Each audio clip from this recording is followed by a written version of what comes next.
ఉమ్మడి విశాఖ స్థానిక సంస్థల ఎమ్మెల్సీ ఉప ఎన్నికకు నామినేషన్ల స్వీకరణ గడువు ఈ నెల 13తో ముగియనుంది. ఎమ్మెల్సీ ఉప ఎన్నికల్లో పోటీ చేసేందుకు కూటమి పార్టీలు సై అంటున్నాయి.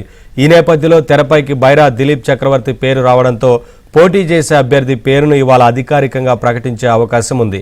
ఇప్పటికే వైసీపీ తరపున పోటీ చేసే అభ్యర్థిగా బొత్స సత్యనారాయణ పేరును ప్రకటించింది. మరోవైపు ఎమ్మెల్సీ ఎన్నికల్లో పోటీ చేసేందుకు తెలుగు శక్తి అధ్యక్షుడు బివి రామ్, ఏపీ నిరుద్యోగ జేఏసీ రాష్ట్ర అధ్యక్షుడు సమయం హేమంత్ కుమార్ ఆసక్తి చూపిస్తున్నారు.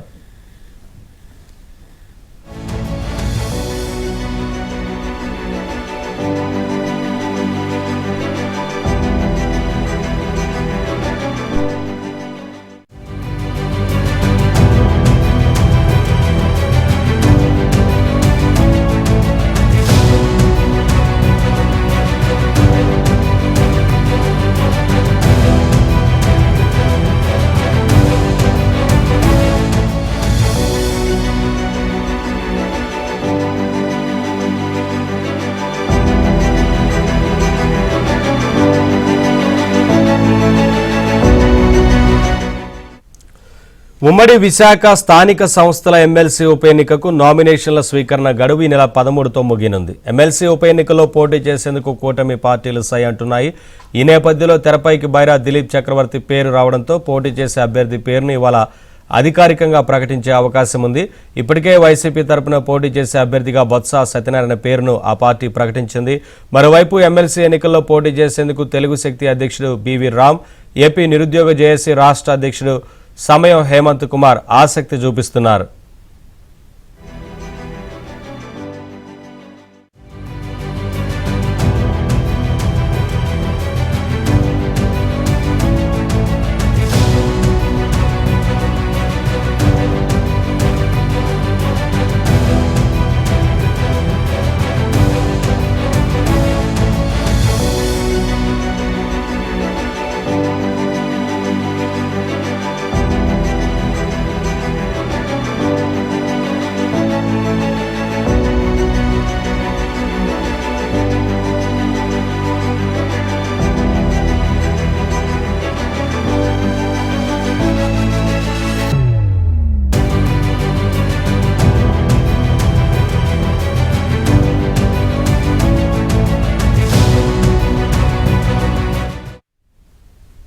విశాఖ ఎమ్మెల్సీ ఎన్నిక పంచాయతీ టీడీపీలో ఇంకా తేలలేదు. కాసేపట్లో అభ్యర్థి ఎన్నికల్లో పోటీపై స్పష్టత రానుంది.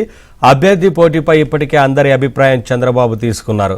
పీలా గోవింద్, బైరా దిలీప్ చక్రవర్తి, గండి బాబ్జీ పేర్లు అధిష్టానం పరిశీలించినట్లుగా తెలుస్తోంది. స్థానిక టీడీపీ నేతలు పరిశీలించారు. అయితే అభ్యర్థి ఖరారుపై తుది నిర్ణయం తీసుకోనున్నారు ముఖ్యమంత్రి చంద్రబాబు.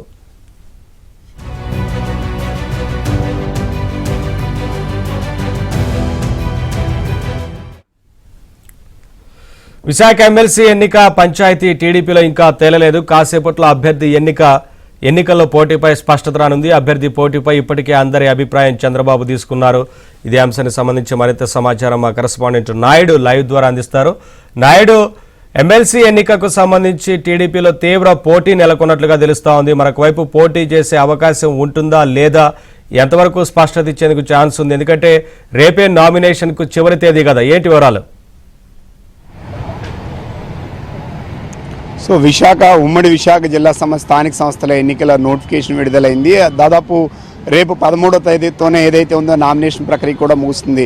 మరి కాసేపట్లో వైసీపీ నుంచి అభ్యర్థిగా బొత్స సత్యనారాయణ నామినేషన్ దాఖలు చేయబోతున్నారు. అయితే కూటమికి సంబంధించినంత వరకు కూడా ఇంతవరకు కూడా అభ్యర్థి విషయంలో క్లారిటీ లేదు. అయితే గతం నుంచి కూడా పోటీ చేసేందుకు అభ్యర్థులంతా కూడా సిద్ధంగా ఉన్నప్పుడు కూడా అధిష్టానం మాత్రం గతంలో ఏదైతే వైసీపీ చేసిందో అలాంటి తప్పులు చేయకూడదని ఒక నిర్ణయంతో ఉన్నట్టు మనకు స్పష్టంగా తెలుస్తుంది. ఈ నేపథ్యంలోనే కొంతవరకు వెనకడుగు వేస్తున్నట్టు మనకు తెలుస్తుంది. ఎందుకంటే ఖచ్చితంగా ఇప్పుడు ఉన్నటువంటి బలాబలాలు చూసుకుంటే కేవలం 838 స్థానాలు ఉన్నాయి. 838 స్థానాలు ఏవైతే ఓట్లు ఉన్నాయో ఇందులో కేవలం ఇప్పుడు టీడీపీకి మాత్రం ఎక్స్ అఫీషియో నెంబర్స్ తీసేగా 215, అంటే 215లో కూడా 183 ఏవైతే ఉన్నాయి. ఈ 183 కూడా టీడీపీకి ఉన్నాయి. ఒక 25 వరకు జనసేనకు ఉన్నాయి. ఇప్పుడు ఎంపీటీసీలు కావచ్చు, లేకపోతే కౌన్సిలర్లు కావచ్చు, అలాగే విశాఖ జీవీఎంసీ పరిధిలో ఉన్నటువంటి సీట్లు కావచ్చు. వీటి సంఖ్య దాదాపుగా ఎక్కువ కావాల్సినటువంటి అవసరం ఉంది. మరోవైపు అటువైపు బొత్సాన్ని రంగంలో దించడంతో ఖచ్చితంగా క్రాస్ ఓటింగ్ అనేది జరుగుతుందా? సుమారుగా 200 నుంచి 250 మందిని పార్టీలో చేర్చాల్సినటువంటి అవసరం ఉంది. అయితే ఇప్పటికే సుమారుగా ఒక 60 మంది వరకు పార్టీలో ఆల్రెడీ చేరినప్పుడు కూడా ఎక్కువ ఓట్లు అవసరం అవుతాయి. కాబట్టి వీళ్ళందరినీ చేర్చితే ఖచ్చితంగా పార్టీలో స్థానికంగా డిస్టర్బెన్స్ ఎక్కువ వచ్చేటువంటి అవకాశం ఉంది. ఎందుకంటే నగరం కంటే గ్రామ స్థాయిలో ఎక్కువ ఇబ్బందులు కలుగుతాయి. ఎందుకంటే ఎంపీటీసీని ఖచ్చితంగా ఓటింగ్ తీసుకొచ్చి పార్టీలో చేర్చుకుంటే భవిష్యత్తులో అక్కడ స్థానికంగా ఉన్నటువంటి ప్రెసిడెంట్స్ కావచ్చు, లేకపోతే టీడీపీ క్యాడర్ మధ్య అలాగే జనసేన క్యాడర్ మధ్య విభేదాలు ఎక్కువ వచ్చేటువంటి అవకాశం ఉంది. కాబట్టి ఈ నేపథ్యంలోనే పార్టీ నార్మల్గా వద్దు అనే ఒక నిర్ణయంకి దాదాపుగా వచ్చింది. అయితే అప్పుడు కూడా ఎన్నికల్లో పోటీ అనేది ఖచ్చితంగా చేయాల్సినటువంటి అవసరం ఉన్న నేపథ్యంలోనే పార్టీ ముందు నుంచి కూడా సమాలోచనలు చేసి ఇప్పుడు బైరా దిలీప్ని దించోబెట్టాలని ఒక ఆలోచనతో ఉంది. అయితే ఆ విషయం కూడా చంద్రబాబు నిర్ణయం తీసుకున్నారు. ఎందుకంటే ఖచ్చితంగా బలం ఉండాలి. ప్రలోభాలు పెట్టకుండా మనం ఖచ్చితంగా నిజాయితీగా ఓట్ బ్యాంకు వాళ్ళు మనకు నచ్చి ఓటేస్తే పర్వాలేదు, ప్రలోభాలు పెట్టినా లేకపోతే పార్టీలో వాళ్ళని చేర్చుకున్నా ఖచ్చితంగా స్థానికంగా ఇబ్బందులు వచ్చేటువంటి అవకాశం ఉంది.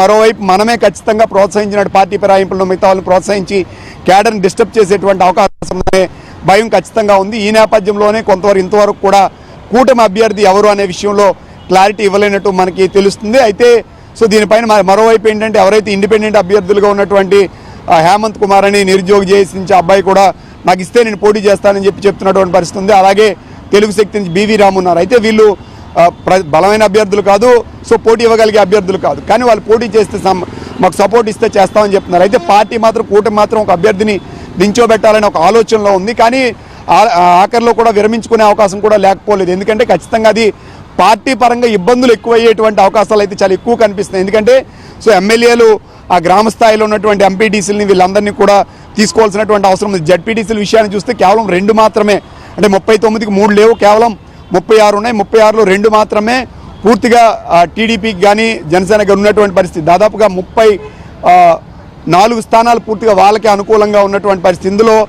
వాళ్ళ పార్టీలో చేర్చుకున్న పూర్తి స్థాయిలో మెజార్టీ వచ్చేటువంటి అవకాశాలు కూడా చాలా తక్కువ ఉన్నాయి. ఒకవేళ వాళ్ళంతా సపోర్ట్ చేస్తామన్న ఆఖరి నిమిషంలో క్రాస్ ఓటింగ్ చేసినా లేకపోతే దెబ్బేసినా ఖచ్చితంగా అది పార్టీకి బ్యాడ్ నేమ్ వస్తుందనే ఆలోచనలో కూటమి కానీ ఇటు టీడీపీ అధిష్టానం కానీ ఉన్నట్లు తెలుస్తుంది. దీనిపైన ఆల్రెడీ ఇప్పుడు చర్చిస్తున్నారు. మరి కాసేపట్లో దీనిపైన అంటే పోటీ చేస్తారా చేయరా అనే విషయంపై క్లారిటీ ఇచ్చేటువంటి అవకాశం ఉంది. ఒకవేళ పోటీ చేస్తే మాత్రం బైరా దిలీప్ చక్రవర్తి పేరు దాదాపుగా ఖరారయ్యేటువంటి అవకాశాలు అయితే ప్రస్తుతం మనకు కనిపిస్తున్నాయి. పంపించినటువంటి 3 పేర్లలో గండిబాబ్జీ అలాగే పీలా గోవింద్ సత్యనారాయణ, బైరా దిలీప్ అన్నారు. బట్ ఇప్పుడు గండిబాబ్జీ కూడా దాదాపు డ్రాప్ అయినట్టు తెలుస్తుంది. ఎవరైతే గొంప కృష్ణ ఆల్రెడీ గతంలో అక్కడ మనం చూస్తే ఎస్కోట్ నుంచి ప్రయత్నం చేసిన గొంప కృష్ణ కూడా ఇప్పుడు ఆ లిస్టులో ఉన్నారు. 3 పేర్లను పంపించినట్టు మనకు ప్రాథమికంగా సమాచారం ఉంది. బైరా దిలీప్, పీలా గోవింద్ సత్యనారాయణ, గొంప కృష్ణ వీళ్ళు 3 పేర్లు పరిశీలన చేస్తున్నారు. అయితే వీళ్ళు 3 కాకుండా అనూహ్యంగా ఎవరికైనా ఇచ్చినా ఆశ్చర్యపోవక్కర్లేదు. ఎందుకంటే పార్టీ అయితే మాత్రం ఖచ్చితంగా డిస్టర్బెన్స్లు అనేవి ఉండకూడదు. అలాగే వైసీపీ గతంలో ఏదైతే ప్రలోభాలకు ఇబ్బందులు గురి చేసి పార్టీని కానీ క్యాడర్ కానీ ఎలా నిర్వీర్యం చేస్తుందో ఆ ఇబ్బందులను కూడా నేరుగా మనం చూస్తున్నాం. కాబట్టి పార్టీలో అలాంటి అవకాశాలు కూడా ఇవ్వకూడదని చెప్పి చంద్రబాబు నాయుడు నేతలు వీళ్ళందరితో మాట్లాడినట్టు కూడా మనకి తెలుస్తుంది. ఈ నేపథ్యంలోనే దాదాపుగా ఒక రోజు మాత్రమే నామినేషన్కి ఆఖరి రోజు ఉన్నప్పుడు కూడా ఇంతవరకు నిర్ణయం తీసుకుపోవడానికి ఇదే ప్రధాన కారణం తెలుస్తుంది. మరి కాసేపట్లో ఇప్పుడు ఆ పేర్ల పరిశీలనతో పాటుగా ఆల్రెడీ ఇక్కడ ఉన్న నేతలంతా కూడా నేను సమావేశమై దీనిపైన చర్చించారు. ఫైనల్ డిసిషన్ అనేది చంద్రబాబు నాయుడు మరి కాసేపట్లో ప్రకటించేటువంటి అవకాశం కనిపిస్తుంది. Naveen, thank you Naidu, thanks for the updates.